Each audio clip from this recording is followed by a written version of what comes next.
Hey there! Welcome back to Behind Your Mind. I'm so glad you're here. Today, we're diving into something that may hit closer to home than we expect, a hidden tug-of-war that plays out inside so many people, often without them even realizing it. We're talking about the internal battle between empathy and ego in narcissism. It's easy to picture narcissism as loud, arrogant, or controlling. But beneath that surface, under the charm, the confidence, or even the cold distance, there's often a war being fought. A quiet, complicated clash between two very human qualities, the ability to connect with others through empathy and the desperate need to protect the fragile self through ego. But why do these two forces struggle inside the same person? Can someone with narcissistic traits still feel empathy? And if so, why does it sometimes feel like they turn it off like a switch? Let's unpack this gently and thoroughly. Before we explore the conflict, we have to understand what narcissism really is and what it's not. Narcissistic personality disorder, or NPD, isn't about being vain or selfish in the everyday sense. It's a complex psychological structure often rooted in deep emotional wounds. Many psychologists believe narcissism develops as a kind of defense, a shield that protects a vulnerable sense of self. Somewhere along the line, often in childhood, a person might not have felt seen, safe, or emotionally validated. To cope, they learn to build an identity based not on connection but on survival, on performance, on control. The ego, in this case, not just self-esteem but the part of the psyche that manages identity, becomes hyperactive. It creates a kind of emotional armor to keep painful feelings at bay, fear of rejection, shame, insecurity. But here's the twist. To function socially, humans need connection. And for connection, we need empathy. This is where the battle begins. Empathy is our ability to step into someone else's shoes emotionally. It's what allows us to feel a friend's heartbreak as if it were our own, or to offer compassion to a struggling coworker without judgment. It's not just a nice personality trait, it's the glue of human relationships. People with narcissistic traits are not always devoid of empathy. In fact, many have the capacity for it. The problem is their ego often doesn't allow it to stay in the driver's seat for very long. Why? Because empathy can be threatening. Think about it. To truly empathize means to be vulnerable.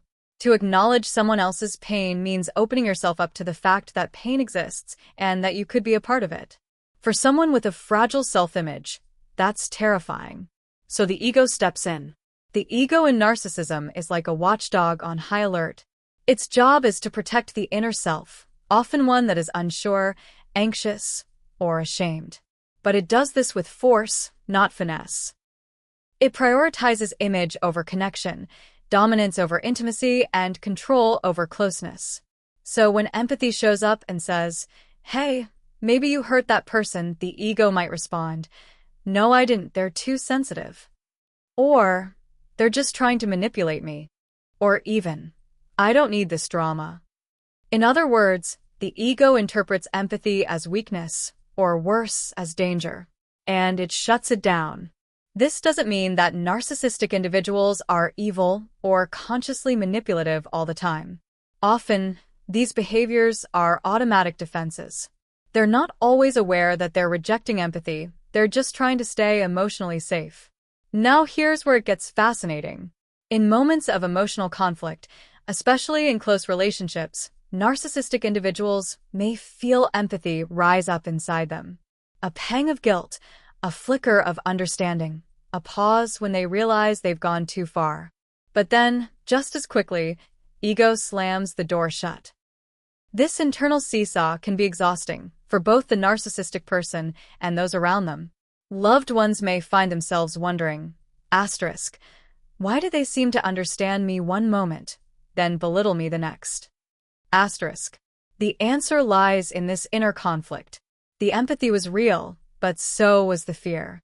And the ego, trying to survive, often wins. Let me share a story. Names changed for privacy. Maria was in a relationship with someone who showed many narcissistic traits. Let's call him Daniel. Daniel was charming, witty, and made Maria feel special in ways no one else had. But over time, She started noticing the flip side. When she brought up something that hurt her feelings, he'd roll his eyes or accuse her of overreacting. When she succeeded at work, he'd make subtle jokes that downplayed her achievements. But then, sometimes, just sometimes, Daniel would look at her with soft eyes and say, "I'm sorry. I didn't mean to hurt you." In those moments, Maria could see something underneath the bravado, a flicker of remorse, maybe even love. And then, the wall would go back up. He'd get defensive. He'd shut down. Maria was left confused. Which version of him was real? The truth? Both were. Daniel likely felt empathy in moments when his defenses lowered. But his ego couldn't tolerate what that empathy exposed, that he had flaws, that he wasn't always in control, that someone else's feelings mattered as much as his. Welcome back. We left off with Maria and Daniel, a real-life example of how someone with narcissistic traits might genuinely feel empathy, only to have it shut down by an overpowering ego. Now let's go deeper into what this means and why it matters so much.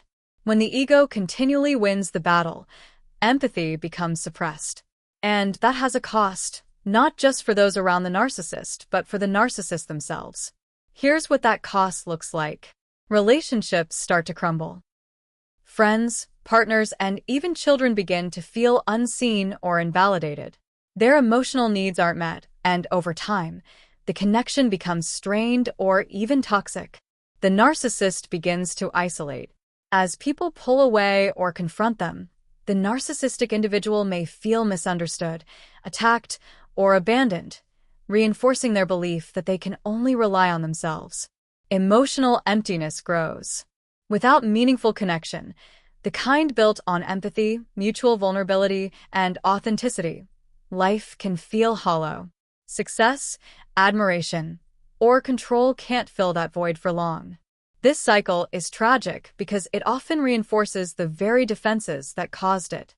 The more someone feels disconnected, the more they rely on ego to protect them, and the more distant empathy becomes. Yes. But it's not easy, and it requires a conscious, ongoing effort. One of the most hopeful insights from psychology is that narcissistic traits exist on a spectrum, and they're not set in stone. Here's where things start to change, through self-awareness. When someone with narcissistic traits starts to notice the patterns, the emotional shutdowns, the defensiveness, the fear of vulnerability, they create space between impulse and action. In that space, empathy can breathe. Therapy, especially when rooted in compassion-focused approaches or schema therapy, can be powerful. A good therapist doesn't shame the ego, they gently disarm it. They help the individual understand where these defenses came from and why they once served a purpose. And then slowly, they help build safer ways to connect. Let's look at another case. Julian, a successful entrepreneur, came to therapy not because he thought he was narcissistic, but because his third marriage was failing. His wife accused him of being emotionally unavailable and self-absorbed. At first, Julian dismissed this. He provided, he protected, he planned. What more could anyone want? But as therapy progressed, he began to trace his behaviors back to childhood. Raised by a highly critical father and an emotionally distant mother, Julian learned early that being vulnerable meant being hurt or humiliated. So, he built a fortress, one made of achievements, charm, and control. But within that fortress, he was lonely. Deep down, he longed for intimacy, the real kind. The kind that requires empathy. In therapy, Julian began to recognize the moments when his ego would override his instincts to comfort or connect. He learned to pause, to ask himself, is this about me protecting myself or truly seeing the other person? Was it easy? No. Was it worth it? Absolutely. His relationship didn't transform overnight, but it began to shift. His wife noticed he was listening more, reacting less. He became curious about her emotions instead of dismissive. And slowly, a bridge was rebuilt, one made not from ego, but from empathy. So, what does all this mean for you? If you've ever dealt with someone who shows narcissistic tendencies, you might find yourself constantly confused by the mixed signals. Warm one moment, cold the next. This narrative can help make sense of that and also offer compassion without excusing harmful behavior. And if you're someone who has recognized some of these patterns in yourself, especially the fear of vulnerability, the tendency to shut others out emotionally, the struggle to sit with someone else's pain, know this. You're not broken. Your ego was just trying to protect you. But protection doesn't have to mean isolation. Empathy isn't weakness. It's actually one of the greatest signs of inner strength, the ability to hold space for another person and yourself without collapsing or hiding. Let's end with a quiet truth. The real battle between empathy and ego isn't about who wins. It's about integration. Empathy and ego both have a place. The ego helps us assert boundaries, protect identity, and survive challenges. Empathy helps us connect, repair, and grow. When they learn to work together, instead of fighting each other, something powerful happens. The person becomes more whole. Relationships deepen. The need to dominate or perform fades. And real connection becomes possible, not just with others, but within ourselves. Whether you're healing from narcissistic harm or trying to heal parts of yourself, remember, change starts in the small pauses. In the willingness to see, to feel, to care. And that's what we're all here for. Not perfection, but awareness. Growth. Grace. And hey, if this episode helped you understand yourself or someone else just a little better, please consider subscribing, liking, or just sharing this with someone who might need it. Until next time, stay curious, stay compassionate, and remember I'm right here with you, behind your mind.